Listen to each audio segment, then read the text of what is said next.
புரட்சித் தலைவர் எம்ஜிஆர் அவர்களின் தீவிர ரசிகரான விஜயகாந்த் அவர்கள் எங்கள் வீட்டு பிள்ளை படத்தை மதுரை சென்ட்ரல் தியேட்டரில் 70 தடவைகளுக்கு மேல் பார்த்துள்ளார்.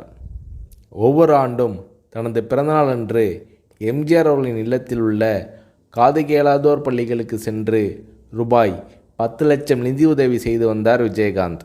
அதேபோல் இராணுவ வீரர்களது குழந்தைகளின் கல்வி, அரசு மருத்துவமனைகளில் சிகிச்சை பெறும் நோயாளிகளுக்கு நிதியுதவி செய்து வந்தார் விஜயகாந்த். திரைப்பட கல்லூரி மாணவர்களுக்கு வாய்ப்புகளை அளித்து ஊக்கமளித்தவர் கேப்டன் விஜயகாந்த். ஆபாவாணன், ஆர்.பி. உதயகுமார் உள்ளிட்டோர் இதில் அடங்குவார்கள். தமிழை தவிர வேறு எந்த மொழி திரைப்படங்களிலும் நடிக்காத திரைப்பட கலைஞர் கேப்டன் விஜயகாந்த்.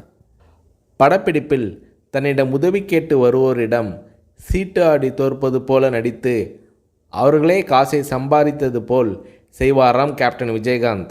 இதை பலர் நெகிழ்ச்சியுடன் நினைவு கூறுகிறார்கள்.